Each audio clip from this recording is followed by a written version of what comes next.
Saudara, kita belajar akan firman daripada Tuhan. Pertama kita buka firman Tuhan di dalam Injil Yohanes. Di dalam Injil Yohanes pasal yang ke-16 ayat yang pertama.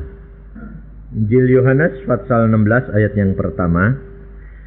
Semuanya ini kukatakan kepadamu supaya kamu jangan kecewa dan menolak aku. Sekali lagi saya ulangi. Semuanya ini kukatakan kepadamu supaya kamu jangan kecewa dan menolak aku. Perhatikan ayat ini saudara. Karena banyak orang Kristen mengalami kekecewaan. Terutama saudara, di dalam masa dia setelah beberapa saat menjadi orang Kristen. Pada waktu pertama kali dia menjadi orang Kristen, dia mengalami mujizat dan kuasa Allah. Dan setiap kehendak dan keinginannya terpenuhi. Tetapi mengapa setelah beberapa lama, tahun, 2 tahun, tambah lama kok tambah berat dia sekarang. Tanda-tanda mujizat mulai kurang. Lalu penderitaan, pencobaan, ujian mulai datang. Keinginan kita mulai sukar dipenuhi. Nah, mengapa hal itu terjadi? Kalau saudara perhatikan cara hidup Tuhan Yesus di dalam dunia, bagaimana dia mendidik murid-muridnya, saudara tidak akan kecewa. Makanya Tuhan Yesus berkata, belajarlah kepadaku. Maka dari itu saudara kita perhatikan. Mari kita lihat di dalam Markus 16. Markus 16 mulai ayat yang ke-15. Lalu Yesus berkata kepada mereka, pergilah ke seluruh dunia, beritakanlah Injil kepada segala makhluk. Siapa yang percaya dan dibaptis akan diselamatkan, tetapi siapa yang tidak percaya akan dihukum. Tanda-tanda ini akan menyertai orang-orang yang percaya. Mereka akan mengusir setan-setan demi namaku. Mereka akan berbicara dalam bahasa-bahasa yang baru bagi mereka. Mereka akan memegang ular, dan sekalipun mereka minum racun maut, mereka tidak akan mendapat celaka.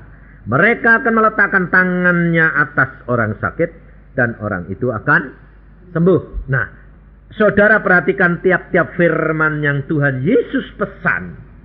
Saudara akan melihat, pertama kali Tuhan pada waktu dia langsung masuk di dalam penginjilan, apa yang dilakukan Tuhan? Tanda-tanda mujizat itu dilakukan oleh Tuhan enggak? Ya dah? Nah, sehingga semua orang ditarik ikut dia. Kemudian setelah beberapa lama, murid-muridnya ini ikut dan dia melihat mujizat demi mujizat, mujizat demi mujizat yang dijadikan. Apa yang timbul di dalam diri murid? Apakah dia pada saat itu murid-muridnya sudah diberi kuasa apa belum? Belum. Mengapa?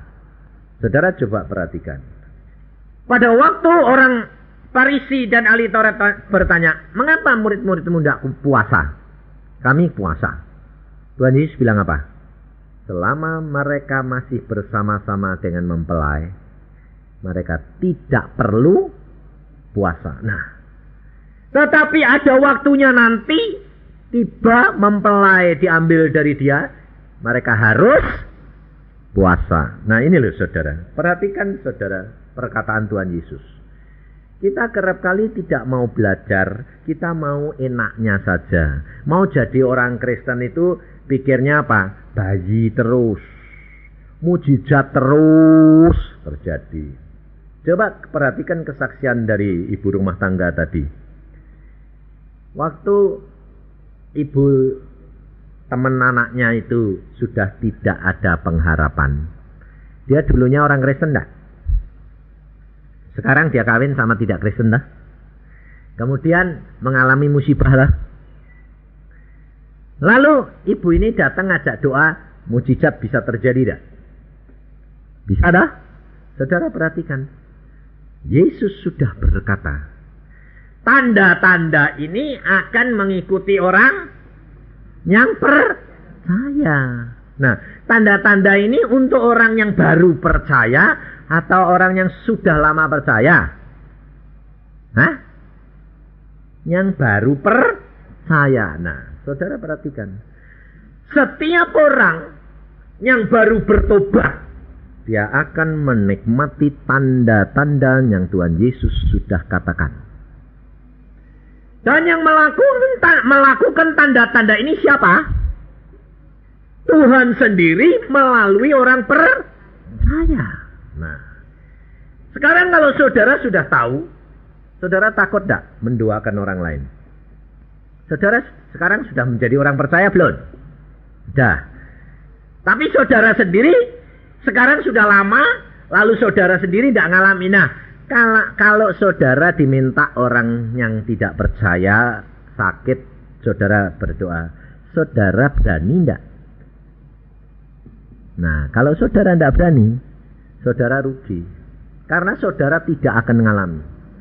Padahal Alkitab sudah berkata, tanda-tanda ini akan mengikuti orang percaya. Jadi, orang itu belum percaya, saudara tinggal beritakan berita firman, saudara percaya. Oh ya percaya, mau didoakan, mau. Ya sudah toh berdoa.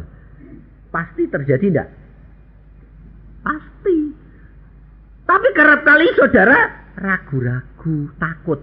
Ya dek jadi, dek enggak.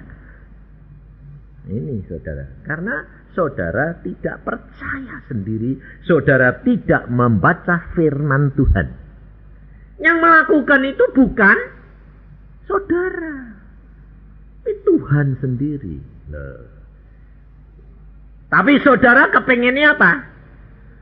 Langsung sembahyang, langsung jadi, gitu dah.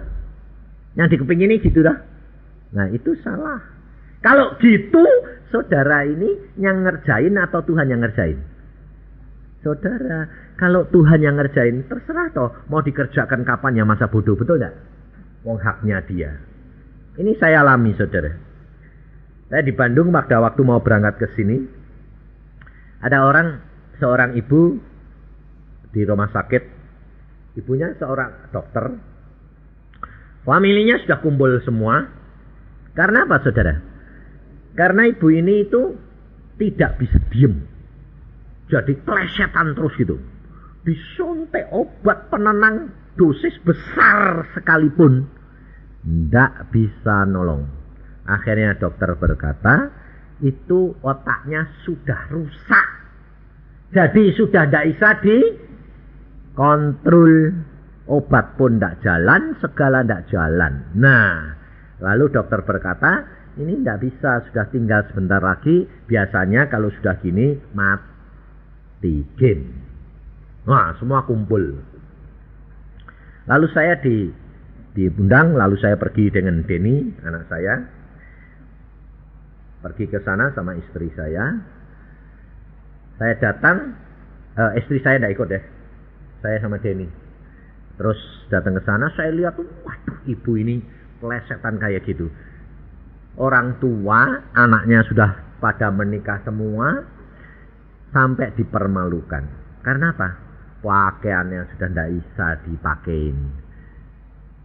Sampai telanjang sendiri. Aduh, sampai saya bilang, Tuhan, ini ibu kenapa dipermalukan seperti ini? Saya bilang. Saudara tahu, ternyata akar pahit di dalam hatinya. Sudah berpuluh tahun pisah sama suaminya. Dan akar pahit dengan anak-anaknya, saudara. Bayangin, saudara. Nah, pada waktu itu, ibu ini sudah tidak bisa dijak ngomong. Dia apa-apain sudah tidak bisa. Tapi orang Kristen. Orang Kristen. Saya tanya, loh ini kan anak-anaknya semua Kristen. Mamamu Kristen. Kristen, Pak. Kristen. Si anak saya Denny, dia melihat apa? Pak, waduh, ular besar Pak melilit dia. Makanya dia itu kelesetan terus karena merasa mau membebaskan diri daripada lilitan ular itu. Saya tidak lihat tapi saya tahu, oh ini ada kuasa gelap. Sebab karunia Tuhan itu tidak sama, saudara. Saya kalah sama anak saya, tapi saya tidak iri. Karena apa? Semuanya itu anugerah sendiri-sendiri. Nah, saya tidak urusan. Saya bilang, kamu berdoa, kamu lihat, saya bertindak. Sebab dia juga sekarang sudah jadi hamba Tuhan, jadi kita selalu sama-sama. Lalu saudara tahu apa terjadi? Saya cuma berkata, Tuhan, apa yang aku harus lakukan? Ini loh saudara. Yang mengerjakan segala sesuatu itu kan Tuhan loh, bukan kita. Lalu Tuhan berkata, bebaskan dia. Oke, saya cuma berdoa dalam nama Tuhan Yesus, aku lepaskan. Iblis, aku sudah diperintah oleh Tuhan untuk melepaskan anak Tuhan ini dan kamu jangan ganggu. Selesai. Nah, 5 menit. Apakah ibu ini langsung tenang? Nggak, kelesetan terus. Kira-kira kalau saudara lihat gitu, loh sudah doa, kok saya kelesetan? Doa lagi enggak? Nah, kerap kali sembahyang lagi, dilihat belum, sembahyang lagi, dilihat belum, sembahyang lagi. Loh berarti kamu tadi sembahyang percaya enggak? Kok mau ulang-ulang? Ini loh saudara. Saya enggak peduli. Saya bilang, diam, mulai, jangan ganggu. Kalau kamu ganggu, kamu akan dibakar oleh api Roh Kudus. Selesai, pulang. Anak-anaknya bilang, Pak, sudah, dah. Loh, terus bagaimana Pak? Tidak tahu. Pulang saya. Wah Pak, saya bilang, kamu ini manggil, kamu percaya enggak? Saya bilang, percaya. Ya sudah. Saya pulang. Saudara tahu apa terjadi? Saya tidak tahu. 2 minggu kemudian saya di rumah khotbah. Ada ibu sama anaknya datang. Dia bilang gini, Pak, terima kasih. Terima kasih apa? Mau aku ya tidak kenal dia. Mau aku sembahyang ya tidak ngerti kok. Rupanya model kayak apa tidak ngerti. Saya Pak, yang kelesetan dulu yang diduain. Terus anaknya bilang, dokter katanya otaknya sudah rusak, sebentar mati. Nyatanya mama sehat Pak sekarang. Saya bilang apa? Waktu saya tinggal itu kan masih kelesetan toh, saya bilang. Iya Pak. Anaknya bilang, kami juga bingung kok Pak. Baru diduakan belum 5 menit kok sudah ditinggal. Lah ini masih kelesetan kayak gini. Tapi saudara tahu, demikian saya naik mobil saya berangkat. Anaknya bilang apa? Demikian yang nganter bapak kakak saya balik. Ibu saya sudah tertidur dan besoknya beres. Kenapa saudara? Hal itu dilakukan Tuhan. Sebab saudara dan saya dididik oleh Tuhan. Jangan terpengaruh oleh apa yang kamu lihat dan kamu dengar. Tetapi kamu harus percaya apa yang kamu doakan. Itu akan terjadi. Sebab firman Tuhan di dalam Markus 9 dikatakan apa? Ayatnya yang ke-20. Mereka pun pergilah memberitakan Injil ke segala penjuru. Dan Tuhan turut bekerja dan meneguhkan firman itu dengan tanda-tanda yang menyertai. Jadi yang ngerjain siapa? Tuhan. Yang melakukan siapa? Tuhan. Lah ya kenapa kok kamu pusing-pusing? Tugasmu ya tinggal cuma melakukan dah. Selesai. Dan Tuhan mau menyatakan, kalau hambaku sudah pergi, iblisnya itu dia bisa ganggu saya enggak. Saya sudah berdoa, saya percaya iblis sudah dengar, dan iblis pasti melakukan karena ini perintah daripada Allahku. Selesai dong. Nah kalau saya di situ, iblis itu penipu enggak? Pembohong enggak? Nah, lah kalau saya di situ terus lihat terus, lu kok masih kelesetan yo? Lalu terbuah, cari gara-gara. Lah saya kalau ketipu lalu berdoa lagi, berarti kan saya tidak percaya akan doa tadi yang saya doakan, betul enggak? Nah, bakal ya, Markus 16. Saya bisa di bawah. Oh, maaf. Markus 16 ayat 20. Ya, kalau salah itu ini bisa selip. Langsung diusulin gitu. Betul, Pak. Kalau enggak, wah nanti bisa salah. Markus 16, tetap Markus 16, bukan Markus 9. Jadi saudara perhatikan bahwa apa yang Tuhan sudah firmankan di dalam Alkitab itu pasti digenapi. Nah, jadi saudara perhatikan, kehidupan kekristenan itu ada periodenya. Periode permulaan dengan tanda-tanda yang Tuhan berikan. Supaya apa yang saudara dan saya beritakan itu digenapi. Dan orang belum percaya menjadi percaya. Dan saudara dan saya wajib melakukan bagian yang pertama ini. Jadi saudara perhatikan. Kalau engkau bertemu dengan orang yang tidak percaya, tugasmu cuma memberitakan Injil dan berdoa. Tanda-tanda pasti akan mengikuti. Tetapi tanda-tanda itu untuk mereka atau untuk saudara yang sudah percaya? Hah? Untuk mereka. Tapi saudara salah ngerti. Lalu kalau sudah terima tanda-tanda, lalu minta apa saja diberi, saudara mulai cara berpikirmu salah. Saudara, banyak orang Kristen salah berpikir karena dia harus masuk ke tahap periode yang kedua, masa pendidikan, masa pemrosesan. Saudara tidak masuk, saudara maunya jadi bayi terus. Coba perhatikan, anak yang baru dilahirkan.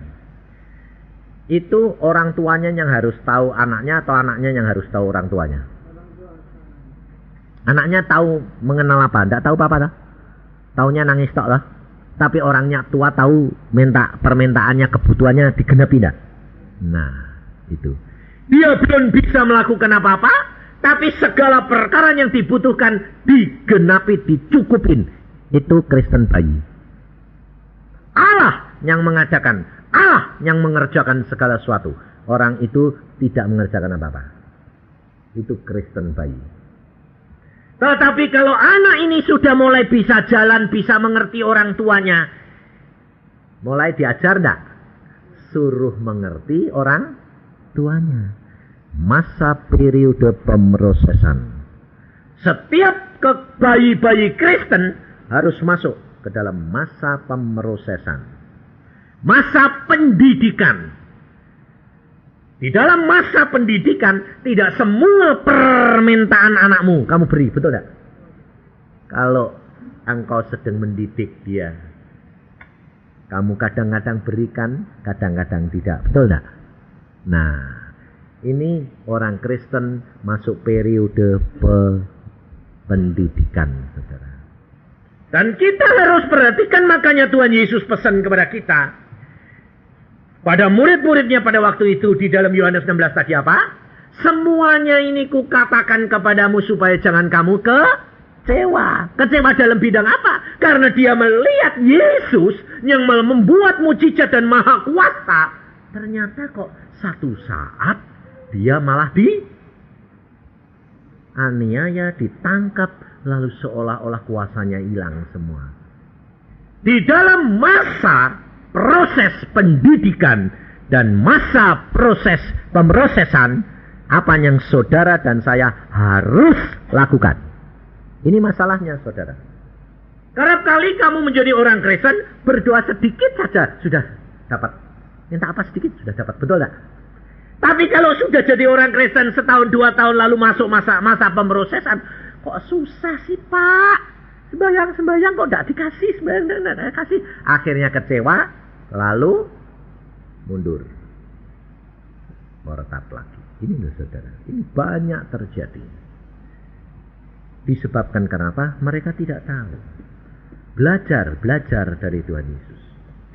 Tuhan Yesus memberi contoh, saudara. Coba perhatikan. Di dalam Matius Di dalam Lukas pasal yang ke-9.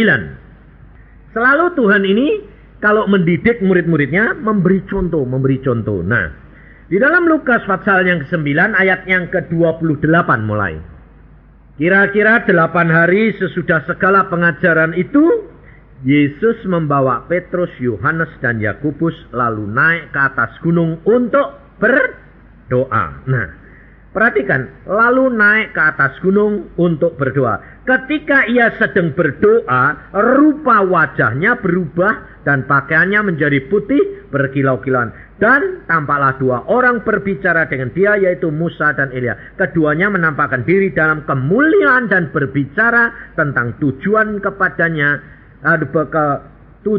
kepergiannya yang akan digenapi di Yerusalem.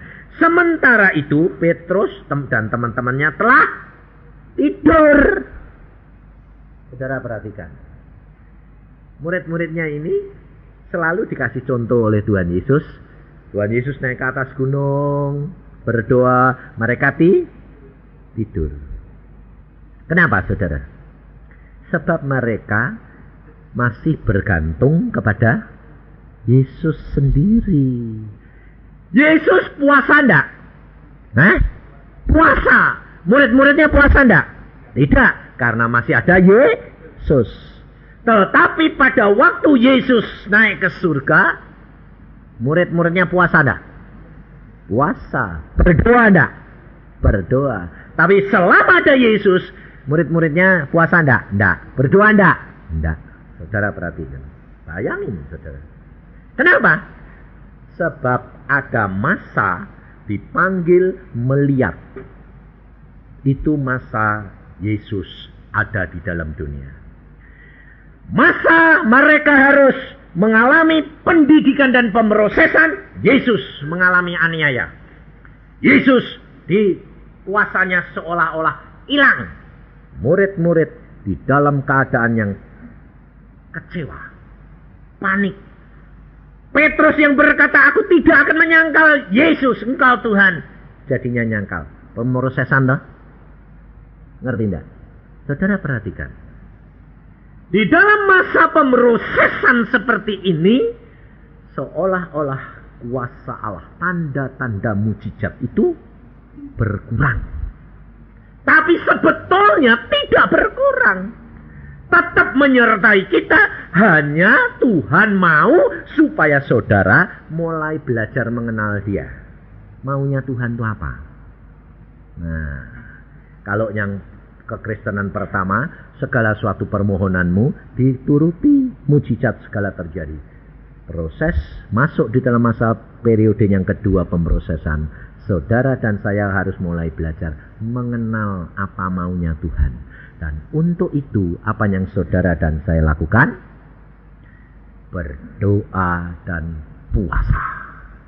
Di dalam masa murid-muridnya Tuhan Yesus melihat Tuhan Yesus mati, Tuhan Yesus dianiaya, kemudian Tuhan Yesus bangkit, kemudian Tuhan Yesus naik ke surga, dan Tuhan belum mengutus Roh Kudus.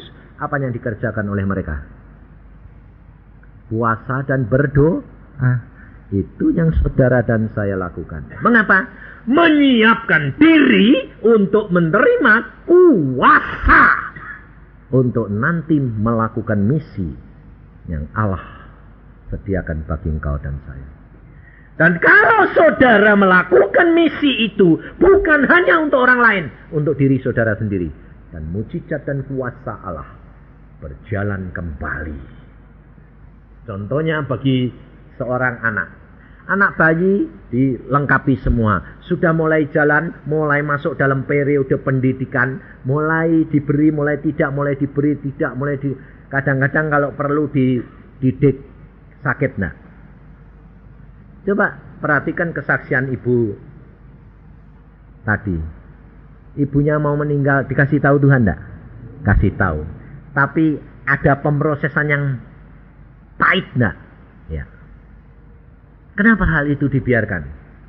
Kamu sudah mampu melakukan firman Tuhan atau belum? Kehendak Allah, keinginan Allah, menyangkal diri. Kamu sudah mulai dididik. Kita harus masuk dalam periode ini. Dan kalau saudara dan saya tidak masuk dalam periode ini, saudara tidak akan mempunyai kuasa. Dan kamu akan kecewa. Saya turut Kristen ternyata kok jadi begini. Nah, mundur lagi. Rugi kamu. Tapi kalau engkau tahu apa yang dikehendaki Tuhan, kamu akan berjalan naik terus menuju kepada kesempurnaan. Dan engkau akan menikmati hidup yang penuh dengan kegenapan akan firman daripada Tuhan. Kehidupan kekristenan itu sebetulnya enak, saudara. Tidak perlu banyak pikiran.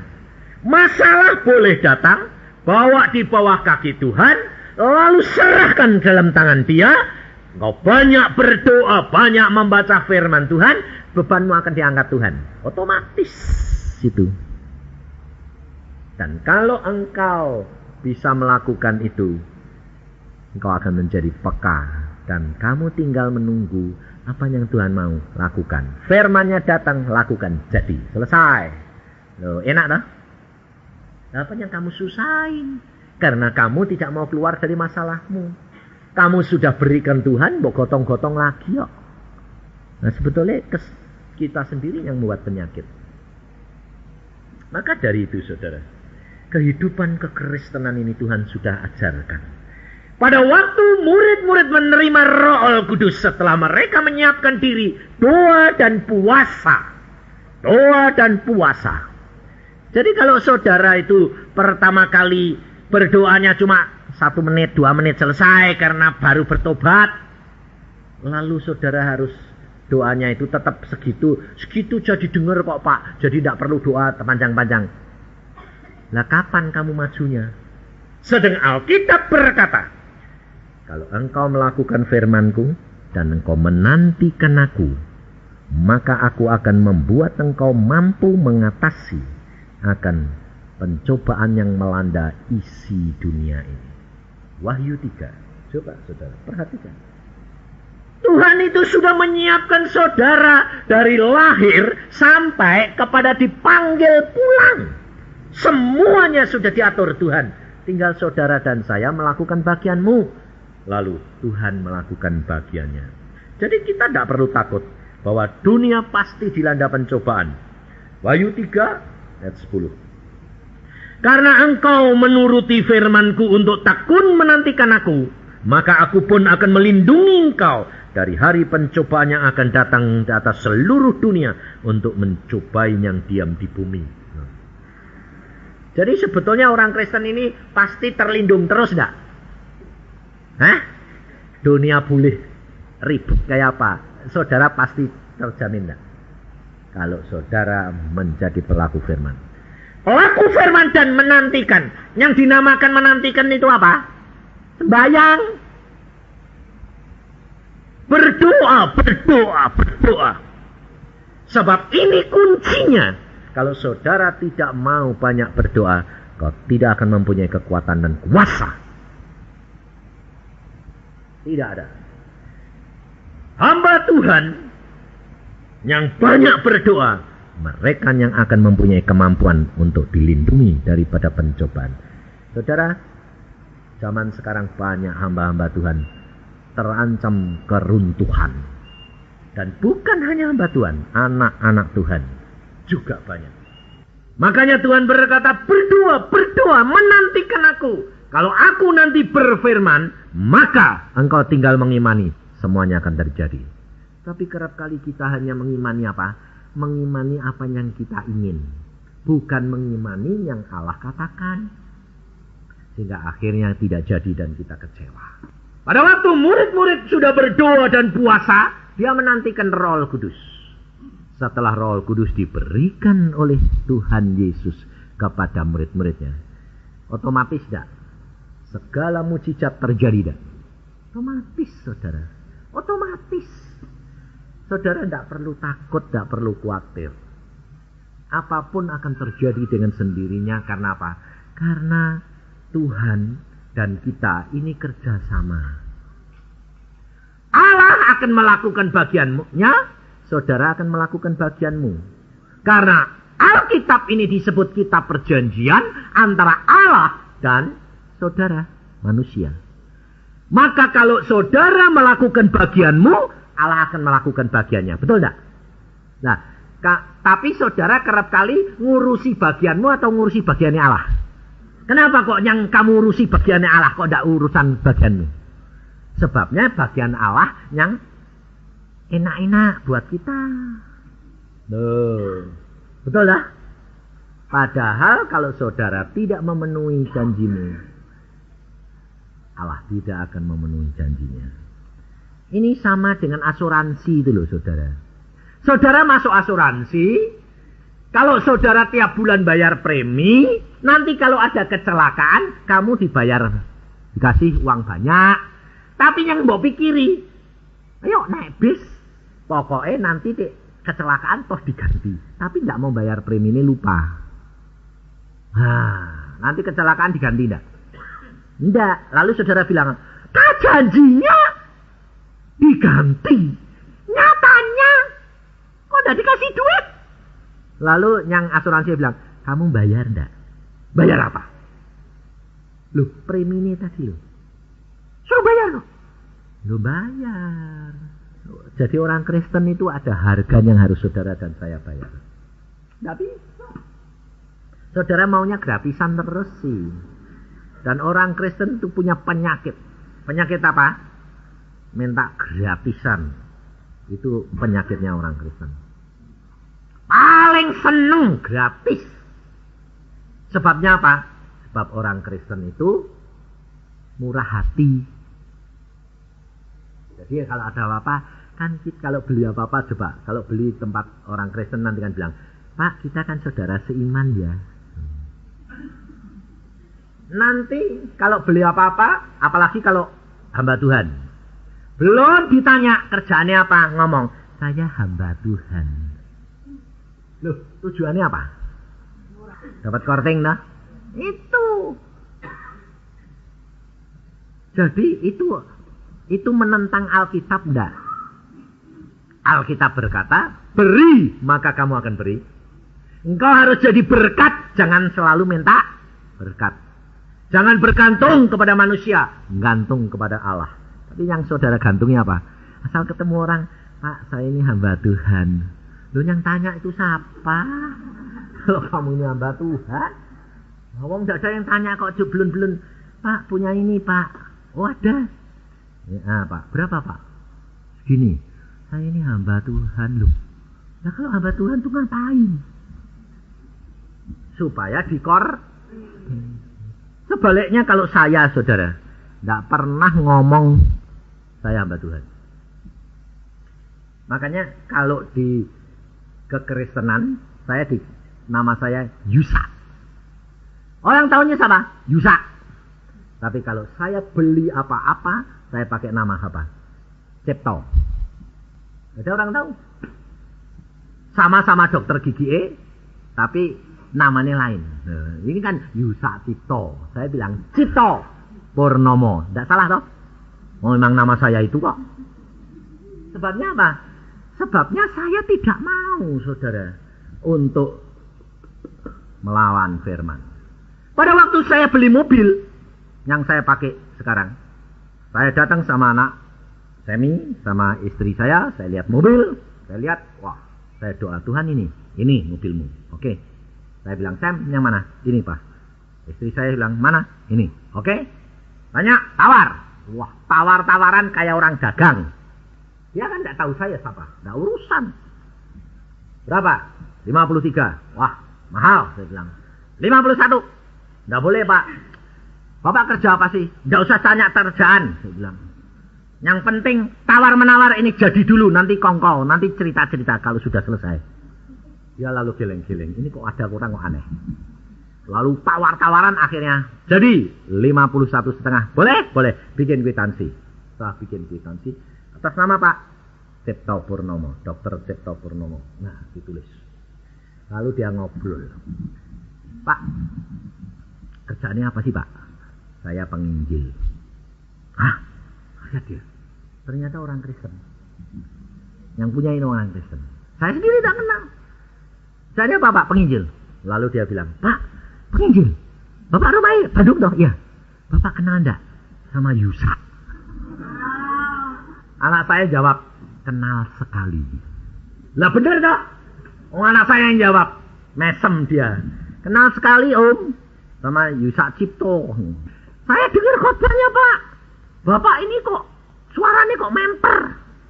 Lalu Bapak nginjil di mana? Ya, saya nginjil muter-muter. Saya bilang. Lo rumahnya sama dengan Yusa Cipto. Lah ya rumahnya sama. Loh kok Gatot Subroto? Yusa ya Gatot Subroto katanya ya Pak. Iya sama. Hah? Bapak sama? Saudara nih? Ya saya ini Yusa Cipto. Langsung dia bilang apa? Lupa, kok gak mau ngomong dari tadi sih Pak? Kalau tahu kan gak usah tawar-tawaran malah tak kasih koting. Nggak kepingin ya, aku bilang. Saya mau jadi berkat, tapi saya tidak mau jadi beban. Kalau tawar-tawaran dagang, dia kan gak bakal mau rugi loh. Jadi kalau dikasih segitu pasti rugi gak? Gak mungkin. Nah, pasti untung loh dia. Nah, sekarang kalau dia sudah tahu, kalau itu Yusa Cipto, mau dikasih kotain lagi.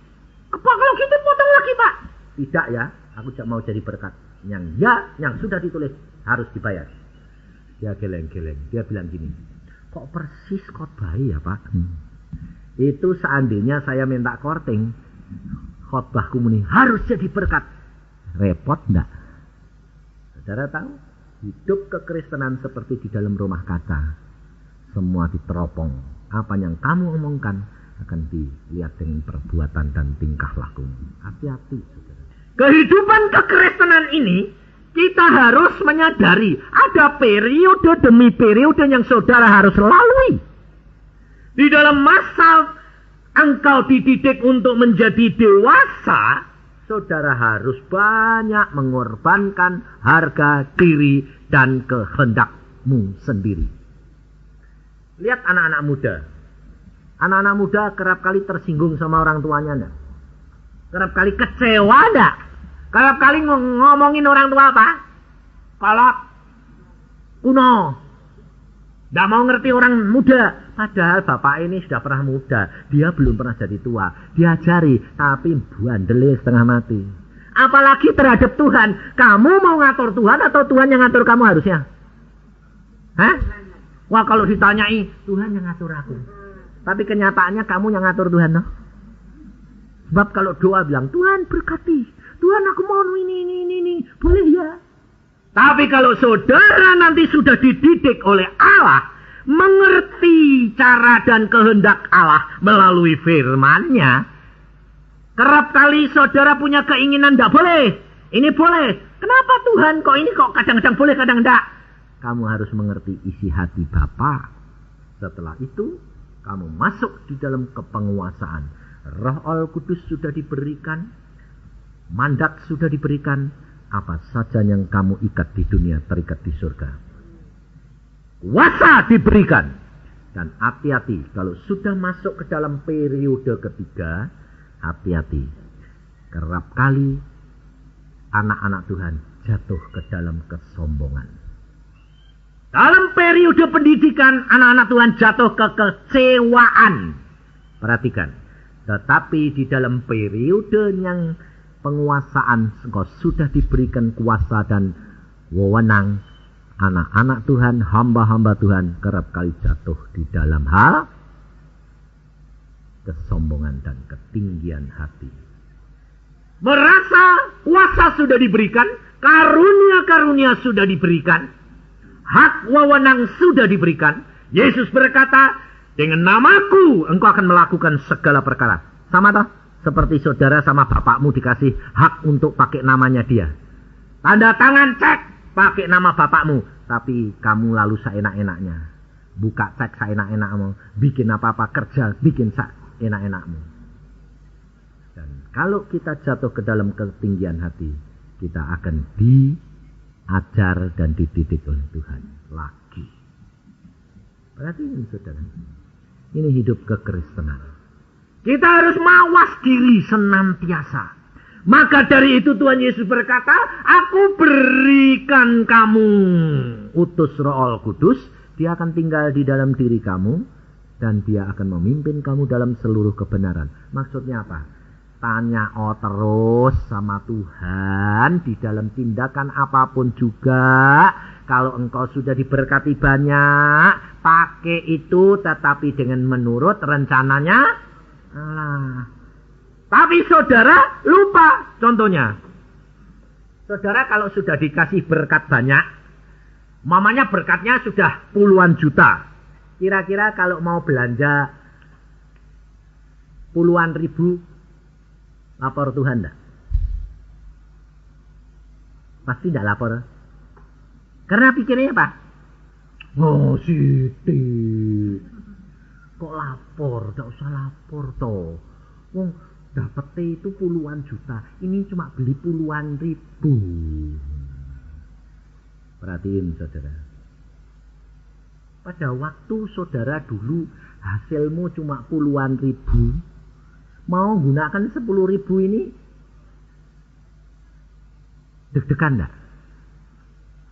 Lalu sembahyang enggak? Tuhan, aku kepengen ini loh. Sekarang diberkati Tuhan karena kamu sudah tanya, diberkati, dituntun, diberkati. Sekarang lalu tambah sombong. Dan ini kenyataan, saudara. Nanti beli apa-apa? Kan kita diberi wewenang. Memang saudara diberi wewenang. Tapi perhatikan, mawas diri. Jaga motivasi. Jangan sampai kamu jatuh sombong. Nanti ada orang datang. Oh jangan khawatir. Saya doakan. Pasti beres. Loh. Kamu boleh berdoa. Tapi beres pandak beres yang beresi siapa? Nah kok kamu yang bilang, sini datang, tak doain, pasti beres. Itu merintah Tuhan atau tuh? Kamu diperintah Tuhan, hati-hati saudara. Belajar rendah hati, bagaimana caranya? Belajar dari hal yang paling kecil. Tuhan Yesus sudah berkata, siapa yang setia dalam perkara kecil, dia diberi tanggung jawab yang besar. Berarti Tuhan mintanya apa? Dalam segala perkara engkau harus berdoa. Mau beli apapun berdoa. Tanya Tuhan, aku ini kepengen beli ini, boleh ndak? Beri sejahtera ya Tuhan loh. Coba kalau anakmu itu loh, kamu punya anaknya ini, kamu kaya. Anakmu kalau mau beli apa-apa, lapor kamu. Meskipun dia punya duit, tapi Pak aku tak beli ini ya Pak. Kamu lebih seneng atau gini? Beli, duitku dewek. Seneng mana? Seneng dia lapor atau seneng dia beli, tahu-tahu beli segala macam, wong duitnya dewek. Seneng mana? Hah? Seneng lapor, saudara. Karena apa? Kalau kamu lapor, berarti bapakmu kamu hargai. Dan saudara harus latihan ini dari perkara yang terkecil. Maka engkau akan diberi tanggung jawab yang besar. Sebab kalau engkau dari perkara yang kecil tidak pernah tanya, kamu akhirnya menjadi sombong. Gunakan seenakmu. Nanti kalau sudah kesulitan baru apa? Tuhan bilang. Waktu mau ngerjain tidak tanya. Sekarang susah teriak-teriak. Ya rasain dong. Kapok kamu. Ini banyak orang Kristen. Mau buka usaha apa, mau beli apa, tidak lapor. Setelah mengalami kesulitan, baru lapor. Tuhan bilang, tanggung dong. Ini loh saudara. Kita kerap kali dalam segala perkara tidak mengutamakan dia. Dudukkan dia dalam posisi yang benar. Maka engkau akan melihat kemuliaan Allah. Kamu harus tahu, aku sekarang sedang di dalam periode yang mana. Didikan, latihan, dan ini tiap kali harus diulang terus. Tiap saat kita masuk dalam 3 periode ini. Mulai diberi, mulai dididik, mengerti kehendak Tuhan, dan mulai diberi kuasa dan wewenang. Kehidupan saudara dan saya menikmati terus enak bersama dengan Yesus. Karena segala perkara yang Tuhan biarkan terjadi, Tuhan pasti punya maksud yang indah. Gak usah takut. Tidak usah khawatir. Apapun boleh terjadi. Allah menyertai kita karena Dia setia. Dia tidak pernah tinggalkan saudara dan baik. Amin. Mari kita berdoa. Tuhan Yesus, firman-Mu sudah hamba sampaikan, apa yang Kau pesankan hamba sampaikan. Dan tiap-tiap anak-Mu di tempat ini sudah mendengar. Hamba-Mu tidak tahu Tuhan apa maksud-Mu dengan firman-Mu ini. Tetapi Engkau sendiri yang akan beracara dengan anak-anak-Mu di tempat ini. Apa yang Kau mau? Kalau Engkau ingatkan mereka. Mari Tuhan Roh Kudus Engkau yang berbicara, supaya mereka dapat mengerti apa yang harus dilakukan di dalam dirinya. Karena Tuhan, kami kerap kali paling sulit kalau suruh duduk diam, berdoa menantikan Engkau. Padahal itu rahasia keberhasilan dan perlindungan adalah di dalam Engkau. Kami akan mengalami ketenangan, kami akan mengalami damai kalau kami dekat Yesus. Dan dekat Yesus hanya banyak doa. Karena dengan banyak doa dan puasa, kita akan mempunyai kuasa. Sehingga setan tahu dan dia tidak akan berani dekat-dekat tanpa seizin Yesus. Maka dari itu saudara, baharui. Doa. Ini adalah senjata kita. Tanpa berdoa saudara tidak akan mempunyai kemampuan. Dan engkau akan menjadi bulan-bulanan iblis. Tetapi dengan doa, engkau akan mempunyai kuasa. Dan Allah akan melindungi dan menyertai engkau senantiasa. Tidak usah saudara cari iblis, dia akan lari daripadamu. Karena Allah menyertai engkau. Terima kasih Tuhan, hamba kembalikan anak-anak-Mu dalam tangan-Mu. Engkau yang akan mendidik mereka. Engkau berbicara terus. Engkau kejar terus anak-anak-Mu. Sehingga mereka menyadari apa yang Engkau kehendaki. Supaya kemuliaan-Mu nyata di dalam hidup mereka.